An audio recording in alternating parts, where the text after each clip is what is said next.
Γεια σας και καλώς ορίσατε σε ακόμα ένα επεισόδιο του Πέραν της Στολής. Σήμερα έχουμε την ευτυχία να φιλοξενούμε τη Δήμητρα Κατσούλη, η οποία είναι έφορος του κλάδου αστεριών. Γεια σου Δήμητρα. Καλησπέρα Βλάση. Να σας ενημερώσουμε για κάποια στοιχεία για εκείνη επιγραμματικά. Καταρχάς είναι γέννημα θρέμα σπατανέα, τελεία και παύλα. Έχει θετική άβρα και χιούμορ, που όσοι την ξέρουν, όσοι την έχουν γνωρίσει το ξέρουν. Και όσοι όχι ακόμα, πιστέψτε με, δεν θα χάσετε. Ισχύει. Αυτή την περίοδο ψάχνει τα επόμενα επαγγελματικά της βήματα και πού θα πάει τις επόμενες διακοπές της. Ξεκινώντας λοιπόν, θα θέλαμε να σε ρωτήσουμε πώς προέκυψε και τι σε ενέπνευσε να γίνεις οδηγός. Αχ, πολύ ωραία ερώτηση Βλάση. Με πας πολύ πίσω τώρα, Λοιπόν, άκου τώρα να δεις τι έγινε. Μια μέρα έρχονται οι φίλες μου στο σχολείο και μου λένε: το Σάββατο θα έχουμε ένα μεγάλο παιχνίδι κρυμμένου θησαυρού στην πλατεία και πρέπει να φέρουμε έναν φίλο μας. Θα έρθεις? Και λέω εγώ θα έρθω, δίχως σκέψη. Πάω λοιπόν εκεί, παίζω το παιχνίδι, όντως μου άρεσε πάρα πολύ και ξαφνικά εμφανίζεται η Σόφη Μπέλμπα, που τότε ήταν νομίζω τοπική έφορος, και μου λέει: έλα εδώ, εσύ το επόμενο Σάββατο θα έρθεις στη συγκέντρωση.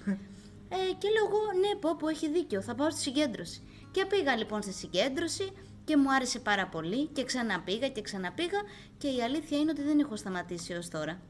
Οπότε, στα αλήθεια, η ομάδα, η ενωμοτεία, τότε μάλιστα ήμουνα και υπεύθυνη ταμείου, θυμάμαι. Ακραίο. Ναι, με έκαναν να θέλω να μείνω σε αυτό το σύνολο. Φοβερό. Οκ. Οπότε λοιπόν ξεκίνησε στο τοπικό των Σπάτων, εκεί σε αυτή την εστία που πολλοί από εμάς δεν έχουμε πάει. Θες να μας την περιγράψεις λίγο? Τι την κάνει μοναδική στα μάτια σου? Αρχικά αυτό που την κάνει μοναδική είναι η μεγάλη αυλή που έχει, με τα πάρα πολύ ωραία έτσι, γραφιστικά που έχουμε στους τοίχους. Γιατί το ζωγραφίσει? Βεβαίως, και για να σου πω την αλήθεια έχουμε υδρώσει για να τα ζωγραφίσουμε, γι' αυτό το τονίζω. Έχει λοιπόν μια πολύ ωραία αυλή που εκεί παίζουν όλες οι ομάδες και έχουμε παίξει πολύ ωραία παιχνίδια, έχουμε δώσει τις υποσχέσεις μας. Έχουμε δει τον ουρανό τα βράδια στις διανυκτερεύσεις. Έχει 3 δωμάτια μεγάλα που τα μοιράζονται οι κλάδοι και έχουν φυσικά πολύ ωραίες γωνιές που επιμελούνται οι ενωμοτείες, φωλιές, γαλαξίες κτλ. Και στα αλήθεια αυτό που για μένα την κάνει έτσι μοναδική στα μάτια μου είναι ότι στα αλήθεια έχω ζήσει όλες μου τις όμορφες αναμνήσεις σαν παιδί και ως τέλεχος. Από το πρώτο μου δηλαδή διήμερο έως και την ημέρα που πακετάραμε για την Πανελλήνια του κλάδου αστεριών στην Τιθωρέα. Τέλεια. Θα μας μιλήσεις γι' αυτό σε λίγο. Βεβαίως.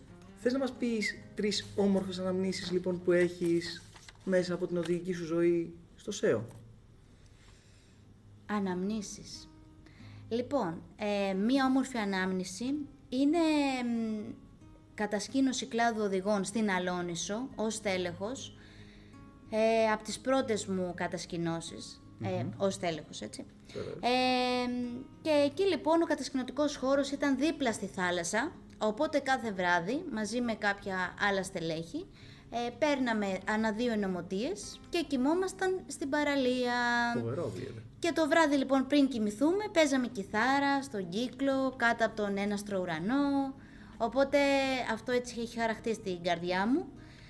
Μία ακόμα δυνατή ανάμνηση, πρόσφατη, όπως ανέφερα και πριν, είναι η Πανελλήνια του κλάδου αστεριών στην Τιθωρέα, που περάσαμε ωραία. I see what you did there.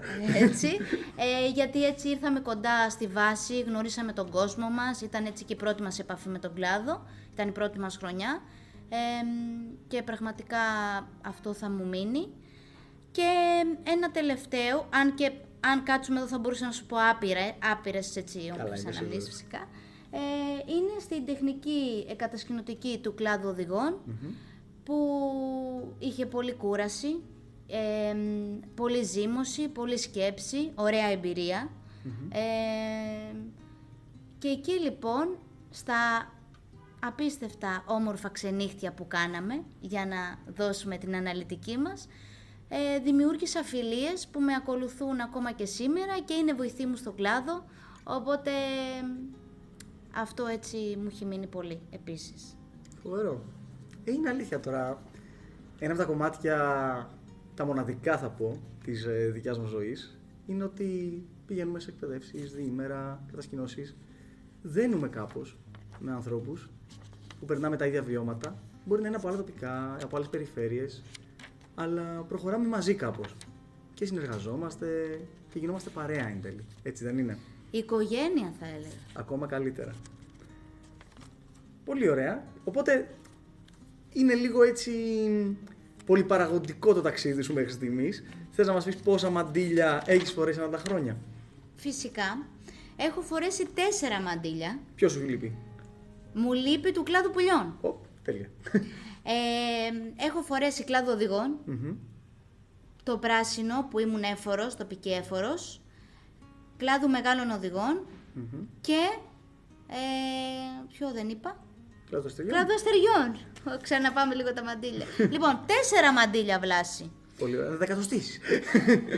Κλάδου οδηγών, κλάδου αστεριών, κλάδου μεγάλων οδηγών και πράσινο που ήμουν τοπική έφορος. Σούπερ.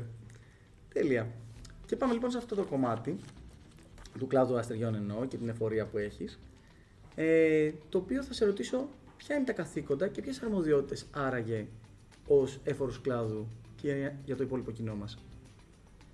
Λοιπόν, ένα από τα καθήκοντα και αυτό που ξεχωρίζω εγώ λοιπόν είναι η δημιουργία δράσεων και υλικού για τα στελέχη, ώστε να αποκτήσουν νέες εμπειρίες, να ενδυναμωθούν και να μπορέσουν να δημιουργήσουν όσο το δυνατόν καλύτερο πρόγραμμα για κάθε αστέρι σε κάθε γωνιά της Ελλάδας. Τέλειο ακούγεται. Οκ. Και ο ρόλος φαντάζομαι έχει πάρα πολλά στοιχεία, έχει διάφορες πτυχές, να το θέσω έτσι. Ποια πιστεύεις ότι είναι από τα πιο απαιτητικά ας πούμε, κομμάτια σε όλη αυτή τη διαδικασία? Ο ρόλος μου και της ομάδας περιλαμβάνει περισσότερη επικοινωνία σε ομάδες ανά την περιφέρεια. Okay. Αυτό συμβαίνει διότι κάθε κοινωνία έχει διαφορετικές ανάγκες και διαφορετικά χαρακτηριστικά. Αλλά στο τέλος, το κοινό μας όραμα είναι να δημιουργήσουμε οδηγικό παιδαγωγικό πρόγραμμα για κάθε αστέρι, λαμβάνοντας υπόψη τις παραπάνω ιδιαιτερότητες. Άρα εστιάζουμε στο κομμάτι της επικοινωνίας εδώ και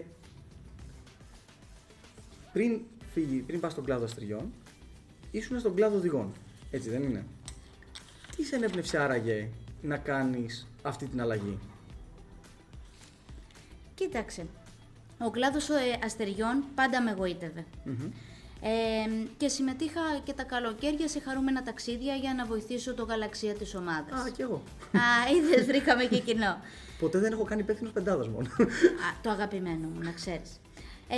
Οπότε λοιπόν συμμετείχα στις κατασκηνώσεις, μια ωραία έτσι επαφή και έρχεται τώρα η περίοδος που είχαμε τον κορονοϊό, κλείνουν τα τοπικά και επανερχόμαστε. Ανοίγουμε λοιπόν τοπική έφορος εγώ τότε, έπρεπε να βοηθήσουμε το τοπικό και αναλαμβάνω το γαλαξία. Οπότε μέσα από αυτό το ρόλο ανακάλυψα καλύτερα τον κλάδο αστεριών και όταν επικοινώνησε η Κλέμον μαζί μου και μου έκανε την πρόταση αν θέλω να αναλάβω τον κλάδο αστεριών, δέχτηκα με πολύ χαρά γιατί το θεώρησα έτσι ως μοναδική ευκαιρία για την προσωπική μου εξέλιξη και φυσικά μέσα από αυτό το ρόλο να ζήσουμε με τα αστέρια και τα στελέχη όμορφες αστρικές στιγμές. Τέλειο ακούγεται. Έτσι λοιπόν, ως έφορος έχεις δημιουργήσει και μια ομάδα και άραγε πόσο εύκολο είναι αυτό, δηλαδή το να συγκεντρώσεις αυτούς τους ανθρώπους οι οποίοι θα ακολουθήσετε μαζί το κοινό σας όραμα, θα συντονίζεστε και θα διαμορφώνετε προγράμματα πανελλαδικής εμβέλειας, ειδικά κιόλας ίσως στη σημερινή εποχή που ο χρόνος είναι ίσως και κάπως λειψός, θα έλεγα. Τι λες? Ακριβώς αυτό. Είναι μια δύσκολη εποχή. Είναι τα πράγματα πάρα πολύ πιεσμένα και όλοι οι άνθρωποι έχουμε να κάνουμε πάρα πολλά πράγματα, υποχρεώσεις. Και στα αλήθεια όλοι έχουν έτσι ένα επιβαρημένο πρόγραμμα. Αλλά η αγάπη μας για τον οδηγισμό και την πόρωση που έχουμε για τα project που τρέχουμε ανά την περίοδο μας κάνει να ξεπερνάμε κάθε εμπόδιο και να συντονιζόμαστε όλοι μαζί. Τέλειο ακούγεται. Πάμε λοιπόν τώρα ίσως σε μια έτσι λίγο πιο μεγάλη ερώτηση θα πω. Και θα σε φέρω στο εξής μπροστά. Έχεις αναλάβει έφορος ενός κλάδου που είναι πολύ ιδιαίτερος. Από πλευράς προγράμματος, υπάρχει ίσως λίγο περισσότερη επαφή με τους γονείς από τους υπόλοιπους, αλλά και πάρα πολλά άλλα, τα οποία ας μην τα αναλύσουμε τώρα. Έχετε οργώσει την Ελλάδα με συναντήσεις και έχετε έρθει σε επαφή με πάρα πολλά στελέχη που αυτή τη στιγμή πιθανόν να μας ακούνε κιόλας.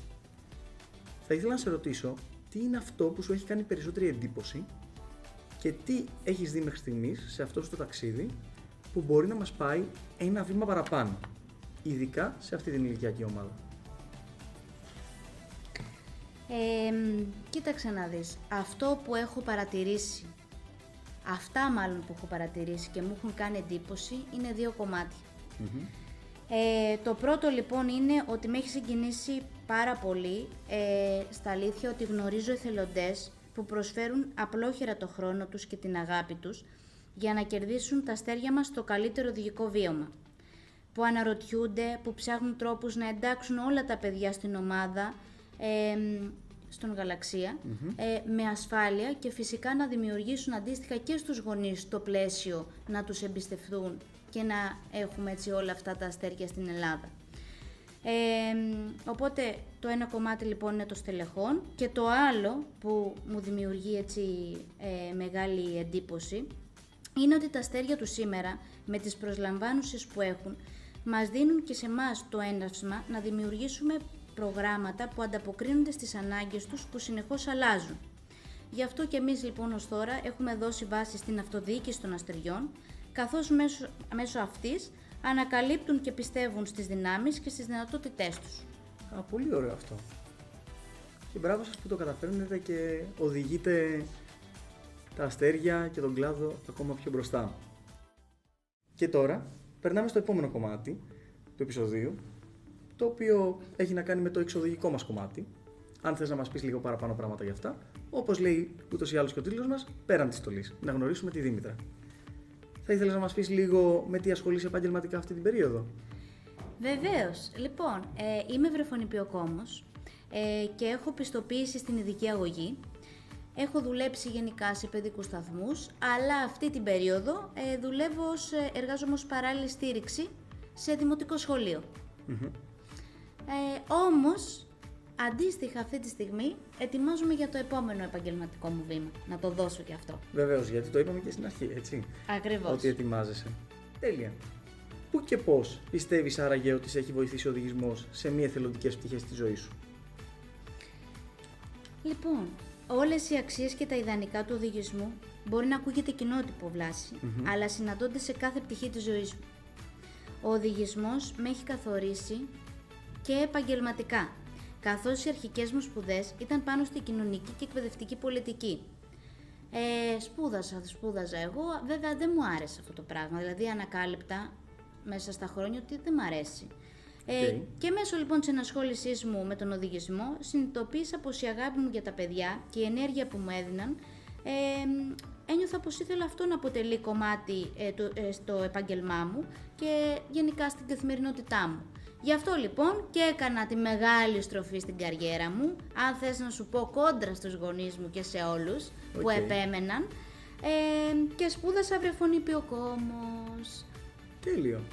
Οκ.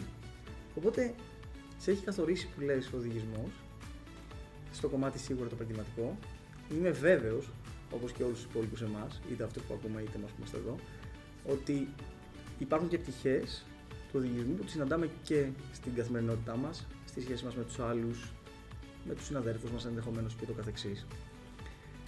Θα ήθελες να μας πεις λίγο τώρα ενδεχομένως τι σ' αρέσει να κάνεις στο ελεύθερο σου χρόνο? Ξέρω και θα δώσω spoiler ότι παίζεις κιθάρα, έτσι δεν είναι?